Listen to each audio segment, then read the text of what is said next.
Tonight, to catch a serial killer. They don't have this evil stamped on their forehead. They don't have these staring eyes that you might see on the movies. They are an ordinary individual who contributes to society and would be unremarkable. Learning lessons from past mistakes.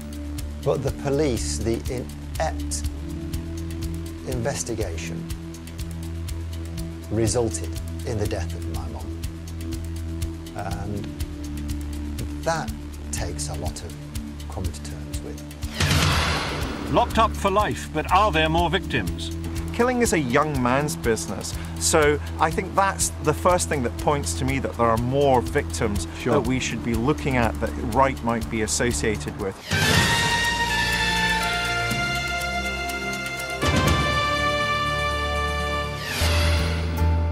So the Suffolk serial killer Steve Wright begins his life sentence for the murder of those 5 women in Ipswich. This is where the body of his first victim was found, 19-year-old Tanya Nicol. Tonight we ask these questions. Could Wright have been caught sooner? Could those 5 lives have been saved? Could we, shouldn't we do far more to prevent such gruesome murders ever happening again? When I reported the Moors murders back in 1965, I simply couldn't believe such things could happen here in my country. Myra Hindley and her boyfriend Ian Brady killing young children for their sexual pleasure. Police today are said to be studying a tape recording they took from a house search. It's thought that the voice on that recording is that of Leslie Downey, the 10-year-old girl whose body was found here on Saturday afternoon. Over there, those tall cane rods mark out her shallow grave. And yet today we have become so accustomed to such monstrosities that we forget how many serial killers there have been over the past 50 years, 20 of them in all, killing between them 330 people. Obviously the Yorkshire Ripper, Peter Sutcliffe, Dennis Nielsen, who killed gay men in the 1970s, Kenneth Erskine, who targeted elderly people, Beverly Allett, who killed children, Colin Ireland, who killed gay men and had to give himself up. Professor David Wilson is a criminologist and a former prison governor. He specialises in the study of serial killers and their victims. David, when you meet these in their prison cells, I mean, are they intriguing people, complicated people? No, usually the serial offenders that I've interviewed or worked with or met have been profoundly boring. They are incredibly self-obsessed, not at all like the media Hannibal Lecter stereotype where they're interested in Renaissance art and talk about music. They are just really very sad, hollow people. The banality of evil is the phrase that comes to mind, and I don't enjoy the experience at all. Are you able to say that there are so many serial killers out there waiting, the predator looking for his prey today, or is that being a bit fantasist? No, I think I can say with some academic accuracy that if we plot since 1960, when people have been victimized in this country, we can say that on average, on any given year, there will be 2 active serial killers in this country who will victimize, on average, 7 people. Out there now? Out there now. Professor Wilson's own research shows that the number of victims of serial killing is increasing and will continue to rise as society becomes more fragmented. He says that these killers target the most vulnerable people, people who might not be missed. It's no coincidence, Michael, that serial killers have never targeted heart surgeons, distinguished reporters, academics. Serial killers have never been able to target those groups because our disappearance would be noted by family. Our disappearance would be taken seriously by the state, the agent of the state, the police. Professor Wilson's not alone in believing that we as a society can help prevent killings of this kind. Some of these are very devious people who operate on the very fringes of society, working against people who are very vulnerable because, of course, they know that they have very tenuous or few links in society and that they may not be noticed when they first go missing, indeed may not be noticed at all, as was the case in Gloucestershire with Fred West and a number of his victims. Now, that's a society issue. But Professor Wilson believes there's another factor, one which is both controversial and shocking, that people have died unnecessarily at the hands of serial killers because of inefficient police systems and police culture. Frankly, some of the police errors in relation to the investigation of several of the cases of serial killers that we've been looking at beggar belief. The worst investigation ever in relation to a serial killer was the Yorkshire Ripper. You know, Peter Sutcliffe, as part of the investigation, was interviewed on 9 separate occasions and never once arrested as a result of those interviews. He was being interviewed by the police once every 4.5 months and was never once arrested as a result of that. And often it's simply luck that leads to these serial killers being apprehended. In 1975, 14-year-old Tracy Brown was viciously attacked by the Yorkshire Ripper. She was lucky to survive. Walking home from a friend's house, alone at night, she knew she was being watched by a man. He then began talking to her. I came and met us just as plain as day, like it happened yesterday. And then just about 10 yards from the top of the dirt track, on which I normally walk down, he hung back again. I stopped, but as I was turning around to thank him for his company, I didn't get to turn around before he was hitting me with a heavy object. I just remember that first blow, you know, it was just that hard, that first blow. He grunted, he got, oh, just went like that, with the sheer impact of the actual blows, well, especially that first blow, and then 4 more grunts after that. It wasn't frenzied, no, it was very, very controlled. Sutcliffe was disturbed by the lights of an oncoming car and he left Tracy for dead. She underwent 4 hours of life-saving surgery. And yet, she was still able to piece together this photo-fit description. But the police treated it as a one-off attack and they did not suspect it as part of a series of killings. The way we investigated murders in those days was that each individual murder has its own senior investigating officer. They were all he's in those days, kept that to themselves. They would try and keep out the noise of other crimes and investigations to focus on that. 2 years later, when the police finally knew they were looking for a serial killer, they released this photo fit. It bore a striking resemblance to Tracy's photo fit of Sutcliffe, yet they were still reluctant to believe her. With my mother, walked into the Keita police station. There's a young constable at the counter, and we just said to me, oh, this is the guy that tried to kill me. And he just laughed and just said, oh, we're all having fun again today, are we? The joke of the day, isn't it? I said, I don't think so. I said, this is the chap that tried to kill me. And then, well, we were both annoyed because they were just treating it as a joke. At the height of the hunt for the Ripper, West Yorkshire police had the records of 250,000 men.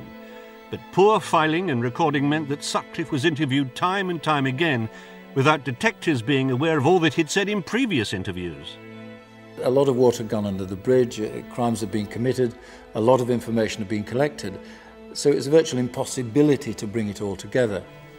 But the police's greatest mistake in tracking down the Ripper was to divert time and resources into investigating what turned out to be a hoax caller.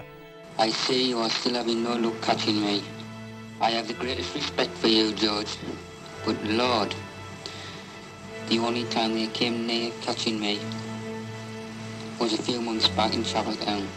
We know now that we are definitely looking for a man who originated in the northeast. I just thought it was just really, really frustrating all the time, and, you know, I could, you know, have saved all these other girls from being attacked or murdered, you know, if the police would have just taken notice of that identikit picture.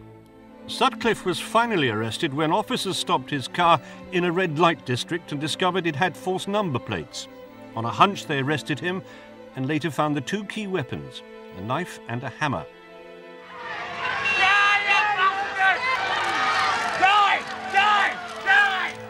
He was eventually convicted of 13 murders, caught not by great detective work, but in lucky chance by a copper on the beat. Every police officer in West Yorkshire Police has regrets that we didn't bring that individual to justice before we did. Every murder and attempted murder that we believe committed by this man was almost like a knife to the heart. In 1992, Peter Sutcliffe finally admitted to the attack on Tracy Brown, as well as other attacks on women. He made these confessions to Keith Halliwell. It may have been the case. It may have been that were the photo of it taken correctly, had the information been available and managed in a different way, it may have been that some of those lives had been saved. But I wouldn't say that categorically. I would now, with the technology, with the more sophistication we have with forensic science, particularly with DNA, the answer to that question will be a resounding yes. An internal report into the Ripper case by Sir Lawrence Byford was scathing in its criticism of the police. He insisted on greater cooperation between forces, a shake-up of inquiry control rooms, and the use of computers to help file information. Now, you would have thought, wouldn't you, that after such a catalogue of errors, lessons would have been learnt. But 15 years after that report was published, another police investigation into another serial killing probably cost the lives of 3 elderly women. For 25 years from his practice in the north of England, Dr. Harold Shipman killed who he wanted and when he wanted. We'll never know exactly how many he killed. Some were in their 30s and 40s, but most of them were pensioners who lived alone. Pensioners like Winifred Mellor. She thought the world of Dr. Shipman. I never met the man, fortunately, but it's typical of quite a few, I believe, of his patients who thought he was a wonderful doctor. And that's all I ever heard. He treated my father, who was quite ill before he died, and he couldn't have done more, according to my mother. He was a wonderful chap. Shipman was caught when he clumsily forged a will, leaving the entire estate of the former mayor of Hyde, Kathleen Grundy, to himself. The investigations of her daughter, Angela Woodruff, who was a solicitor, were so thorough the police took action, and they discovered his deceptions were far greater. When exhumations at the cemetery began, it made headlines across the country. So I listened to the news, and when it said Shipman, I knew instantly he'd murdered my mum. I knew as soon as I heard that news, I got onto the phone to my sister, and I rang her up and I said, Shipman did mum. Shipman was tried and convicted of murdering 15 people, but relatives in Hyde were convinced there were more, and a public inquiry, chaired by Dame Janet Smith, later revealed he'd killed at least 215 people. But it also established that the police had investigated Shipman 5 months before his eventual arrest, and the investigation was so seriously flawed, he wasn't even interviewed. If the investigation had been more thorough, Shipman would have been detected. It was Chief Superintendent David Sykes who was told that unusually high numbers of Shipman's patients were dying. He then passed the case over to Detective Inspector David Smith. Dame Janet Smith found, I think most importantly, that Smith had lied. That he was clearly out of his depth when he was conducting his investigation. He didn't have any understanding about how the medical profession worked, or indeed how the whole process of death was managed. And she was also very critical of the fact that the police, when they'd investigated it internally themselves, hadn't found any evidence of any wrongdoing. An internal inquiry by Greater Manchester Police exonerated the officers by describing their investigation as appropriate at the time.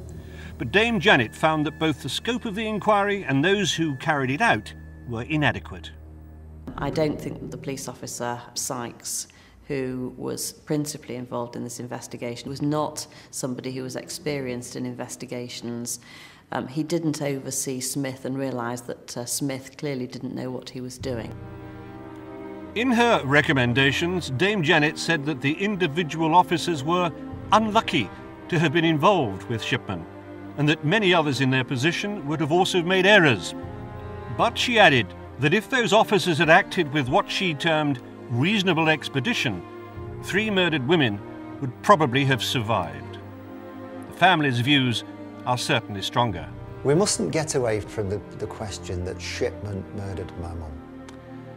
But the police, the inept investigation, resulted in the death of my mum.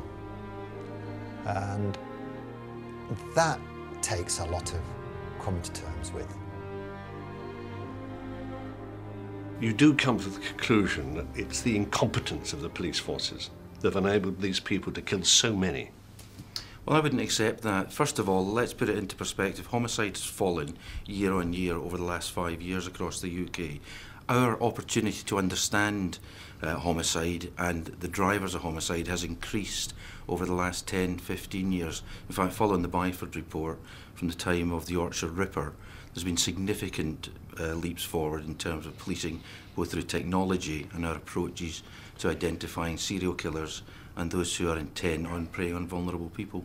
Well, they are encouraging words, aren't they? And we certainly want to believe them. But if we are to believe what the police tells us, well, then we have to see proof of it, which is why I made my next visit. This Jacobean mansion in Hampshire houses Britain's cutting-edge police technology, and I was given a rare glimpse inside the serious crime analysis section. Its job is to examine every serious crime investigation which hasn't a prime suspect in its first month. Potentially, when we're looking at data mining the police national computer, there are in excess of 6 million people on 6 that million record. suspects. Absolutely. 6 million people that have got a criminal record. And when we know that kind of 85% of the people we're looking for have got a criminal record, it's a good place to start. But 6 million people, you can't go knocking on their door. This computer technology is so sensitive, the specialist unit can now match the place, the time, the victim, the method of murder, even down to where the body was found. It's almost like a satellite image. They're also able to cross-check these details with similar offences and offenders. And it's worked. In 2005, there was a young girl, 6 years of age, abducted from her bath. It was here in this dark, freezing cold back lane at Willington Quay on North Tyneside, just 2 days after Christmas, that Peter Voicey abandoned the terrified 6-year-old girl. She was naked and bleeding. We called an analyst in over Christmas to look at that, and we were able on the same day to get a report back to the officer dealing with that case with some 5 potentially similar offences that they might want to be interested in. Within those 5 offences, the actual offender in that case was within it. That man was Peter Voicey. He was later arrested, convicted, and sentenced to life imprisonment. Convincing stuff, especially when it's explained to you that way.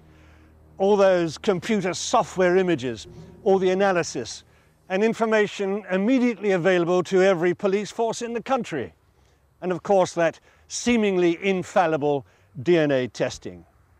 And yet, as the families of those 5 dead women in Ipswich know, the serial killer still somehow manages to manoeuvre his way through it.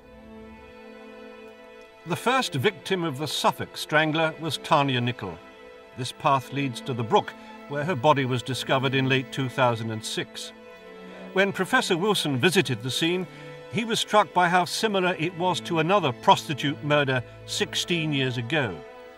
Could there be more to discover about Steve Wright? Every single serial killer I've either worked with or studied is suspected of having killed many more people than those that they are convicted of. And in Wright's case, we've got some interesting criminological phenomenon to deal with here. Firstly, in my experience, it's very unusual for somebody aged 48 to begin serial killing. Killing is a young man's business. So I think that's the first thing that points to me that there are more victims that we should be looking at that Wright might be associated with. And you've got to remember that in the last 10 years, there are 40 unsolved murders related to women working in the sex industry, the length and breadth of this country. And if I were the police, I would be trying to look at some of those cold cases to see if Wright fits the bill. We've got the last girl to go missing with your DNA and the one before with your DNA.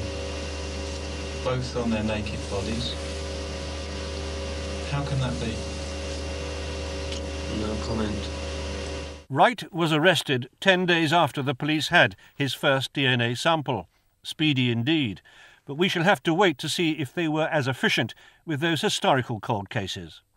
Well, the star in this case was the National DNA Database, without a doubt. Steve Wright was ultimately caught because he stole £80 from his employer, which meant that his DNA was taken at that point and was on the National DNA Database. So yes, there is a success here in relation to technology. There are successes here also in relation to profiling and also to computer packages. But you know, ultimately we've got to remember that some of that reliance on technology, reliance on computers, that it's people that run that technology. So we've still got a human dimension that we mustn't ignore as well. So it was Wright's bad luck over a petty theft 5 years ago, coupled with police technology which finally caught him.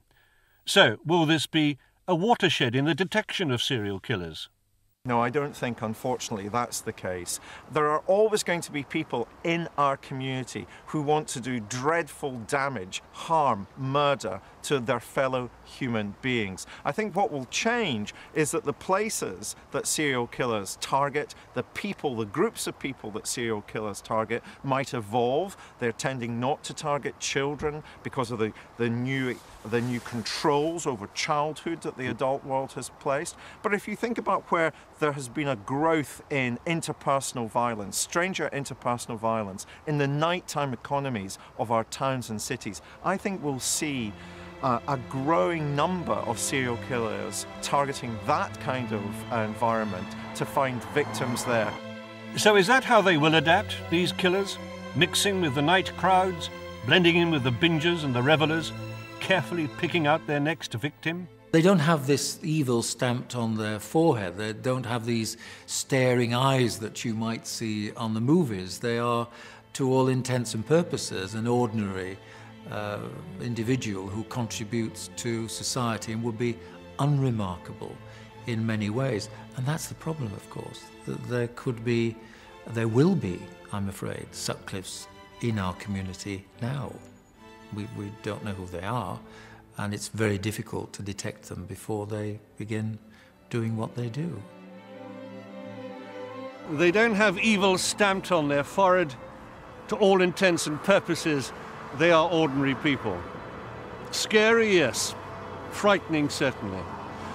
But if there is one conclusion from this programme, it is this: that as technology advances, as our crime detection techniques become more and more sophisticated, the net grows ever tighter around these killers. And that alone is our reassurance. Coming up on Monday, expats under attack. Morland Sanders investigates whether escaping to the sun means escaping from crime. We're so sorry. We tried to get a better life and come over here. I only wish I hadn't done it. I wouldn't recommend anyone to do it. The grass isn't always green on the other side. And God, I know now. There's more information about that and this evening's programme at itv.com/tonight. Next tonight, it's back to Weatherfield and that urgent delivery in the Rovers. It's Coronation Street in just a couple of minutes. Then at 9, pushing the boundaries leads to trouble for everyone. But more importantly, who's Jimmy's father? It's time for answers in Moving Wallpaper, which sets the scene for Echo Beach.